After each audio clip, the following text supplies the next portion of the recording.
ये बहुत ही बड़ा आई ओपनर वीडियो हो सकता है आपके लिए, अगर आप मेरी कॉन्शियसनेस के साथ कनेक्ट हो जाएँ और जो मैं आपको समझाना चाहती हूँ वो ओपन माइंडेडली एक्सेप्ट करें। सो बेसिकली 2026 को लेकर बहुत सारे प्रेडिक्शंस आज भी किए जा रहे हैं। ऐसा होगा, कोई बोल रहा है बहुत अच्छा होगा, कोई कह रहा है ये होगा, प्रलय होगा, ये अटैक्स होंगे, वो होंगे। तो मैं आप सभी को समझाने की कोशिश करना चाहती हूँ। सो बेसिकली ये जो वर्ल्ड होता है ये हमारा ही रिफ्लेक्शन है, हमारे थॉट्स का रिफ्लेक्शन है। ये तो हम सभी ने सीखा है और इसी के ऊपर बहुत सारे साइंटिफिक रिसर्च भी ऑलरेडी हुए हैं कि आपका ही जो जगत है, आपका जो वर्ल्ड है जिसमें आप जी रहे हो, ये आपका होलोग्राफिक प्रोजेक्शन होता है। सो बेसिकली ये जो वर्ल्ड है ये आप जब इसको एनर्जी दोगे ना तो वैसी घटनाएं क्रिएट होने लगती है। तो अब आप कहेंगे कि क्या भूकंप को मैंने क्रिएट किया, क्या बाढ़ को मैंने क्रिएट किया, क्या बरसात को मैंने क्रिएट किया? तो मैं आप सभी को समझाना चाहती हूँ, शुरुआत ऐसे ही होती है कि ये लोग नेगेटिव एनर्जीज़ क्रिएट करते हैं। ये लोग न्यूज़ चलाना शुरू करते हैं, प्रेडिक्शंस देना शुरू करते हैं, आने वाले साल में ये होगा, आने वाले साल में वो होगा, और हम शुरू हो जाते हैं उस चीज़ के बारे में सोचना शुरू करने के लिए।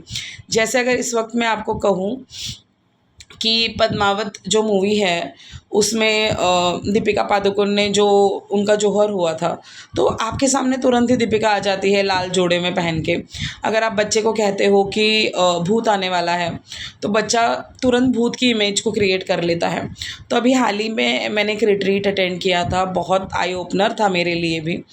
तो उसी में ये सारी बातें हमें समझाई गई कि जैसे ही ये नेगेटिव न्यूज़ आती है तो वही नेगेटिव न्यूज़ आप सोचने लगते हो, उसको लेकर डरने लगते हो, तो आपका डर क्रिएट हो जाता है और ऐसी घटनाएं होती है। और आप देखिए ना कि न्यूज़ में जितने भी भविष्यवक्ता है वो क्रिएशन की पावर को जानते हुए भी वही अपने कुछ व्यूज़ के लिए ये सारी न्यूज़ चला देते हैं और आप इन सबको देखना शुरू कर देते हैं, आप इनको एनर्जी देते हैं।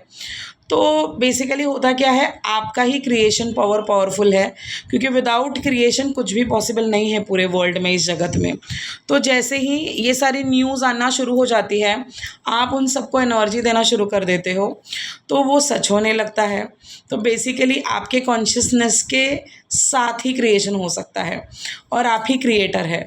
तो अगर आप क्रिएटर हैं तो ये गलत चीज़ों को देख कर, शेयर कर कर बहुत सारी चीज़ें आप नेगेटिव इम्पैक्ट क्रिएट कर रहे हो, क्योंकि कहीं ना कहीं आप अपनी रियलिटी खुद क्रिएट कर रहे हो वो न्यूज़ देखकर।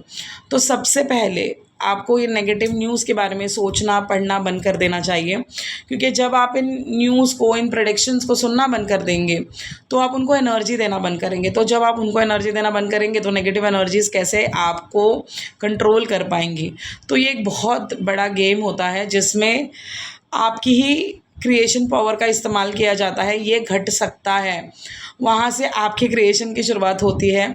जैसे ही मैं कह दूँगी कि 2026 बहुत सुंदर होने वाला है, बहुत अमेजिंग होने वाला है, बहुत अच्छी अपॉर्चुनिटीज़ लोगों को मिलेगी, इक्वालिटी आएगी, हेल्थ के सेक्टर में इतने अच्छे अच्छे संशोधन होंगे कि हेल्थ में सबको निजात मिल जाएगी, सब बहुत खुश रहने वाले हैं, बहुत ऑटोमेटिक हेल्दी होंगे। ऐसी सोलर फ्लेयर्स आने वाली है कि आप ऑटोमेटिकली अच्छे होने लग जाओगे।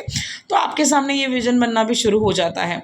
तो बुरे को एनर्जी देने से अच्छा, जब तक देखो फ्यूचर अभी भी मिस्ट्री होता है, फ्यूचर में क्या होगा ये किसी को नहीं पता है। अगर इतना ही पता होता तो आज वो सारे लोग अरबोपति बन चुके होते, राइट, जो आपको ये सारी न्यूज़ बता रहे हैं, वो वर्ल्ड में फेमस होते। तो अगर उनको उनका ही फ्यूचर नहीं पता है तो वो पूरे पृथ्वी का क्या बताएंगे। तो मेरा बस यही कहना है, कोई सच कोई झूठ कुछ नहीं होता, बस आपकी कॉन्शियसनेस और आप क्रिएटर हो, ये सच है। तो अपनी क्रिएशन की पावर को 2025 में एंड में, 2026 की शुरुआत में, या जब भी आपको ये वीडियो मिल रहा है तभी बस अच्छाई के लिए लगाओ। जितना वक्त बुरा सोचने के लिए लगता है उतना वक्त अच्छा सोचने के लिए भी लगता है। तो उस चीज़ को एनर्जी क्यों देनी जो हम हमारे जीवन में चाहते ही नहीं हैं। तो बहुत सिंपल सी बात है, अब जागने का समय आ चुका है। कितने साल तक आप इनके प्रेडिक्शंस में, इनकी सारी चीज़ों में अब तक उलझे हुए रहेंगे? आप मुझे बताइए ना, हर साल आप भी तो आपके डेट ऑफ बर्थ चेक कराते होंगे, जैसे हम सब पहले कराया करते थे। कितनी बातें उनकी सच हुई, 5 या 10% सच होता है, 20% सच होता है, बाकी 80% नहीं होता है, उन पर हमारा ध्यान नहीं होता। बट हाँ, 10% हो गया तो हम खुश हो जाते हैं। तो आपको समझने की ज़रूरत है, आपका रियलिटी जो है, आपकी जो रियलिटी है, आपकी जो लाइफ है, ये आपकी कॉन्शियसनेस क्रिएट करती है, आपके थॉट प्रोसेस क्रिएट करते हैं। इसीलिए 2026 में अगर आपको कुछ रेजोल्यूशन लेना ही है, तो अपने अच्छे रियलिटी के लिए अच्छी-अच्छी चीज़ें मैनिफेस्ट करेंगे, अच्छी-अच्छी चीज़ों का विचार करेंगे। अगर आपने ये इतना छोटा-सा काम कर दिया ना, तो भी आप पूरी दुनिया बदल सकते हो। देखो, आपको बकवास करने वाले बहुत लोग मिल जाएँगे, बट जब आप अपनी सोच से आगे बढ़ोगे ना, तो आप एक अच्छे जगत का निर्माण सच में कर सकते हो। बस मेडिटेशन करना है, इनर वर्क करना है, आने वाला समय बहुत अच्छा है। अगर आप मेडिटेशन करते हो ना, तो ऑटोमैटिकली क्लींजिंग होती है। सबसे पहले नेगेटिव एनर्जी रिलीज़ होगी, उसके बाद में आपके जीवन में अच्छाई आएगी ना। तो सब अच्छा है, सब बेहतरीन है। 2026 आपके जीवन का सबसे खूबसूरत साल होने वाला है। इसकी शुरुआत ही बहुत सारे सरप्राइज़ेज़ से होंगी, और अभी भी काफ़ी दिन बचे हैं 2025 में। सो अच्छा क्रिएट करिए। सो इसलिए मैं भी एक छोटा-सा कोर्स लेकर आ रही हूँ, जो आप घर बैठे-बैठे कर सकते हैं। कोई टाइम देने की ज़रूरत नहीं है। एक अच्छी रियलिटी क्रिएट करेंगे, क्योंकि आपकी कॉन्शियसनेस है, जब आप जागते हुए सपने देखते हो ना, तो वो सच में सच होते हैं। अगर आपको पूछा जाए कि आपका फ्यूचर प्लान क्या है, तो अगर आपको पता है और अगर आपको उसको और क्रिएटिव बनाना है, अगर आपको नहीं भी पता है, then also you can easily join this course. आप व्हाट्सएप से कहीं से भी कर सकते हैं। दिन में आपको एक्टिविटीज़ के वॉइस नोट्स आएँगे और एक्टिविटीज़ दी जाएँगी। That's it. इसमें आपको मोटिवेशन मिलेगा, और ये मोटिवेशन ख़त्म होने वाला नहीं होगा, क्योंकि इसमें मैं आपसे बहुत सारे टास्क कराऊँगी। सो अगर अभी तक रजिस्टर नहीं कराया है, ज़रूर कराइए। और 2026 के लिए गुज़ारिश है, जितना अच्छा सोच सकते हैं उतना अच्छा सोचिए। तो अगर बुरा क्रिएट हो सकता है, तो बुरे को काट कर हम अच्छा भी क्रिएट कर सकते हैं।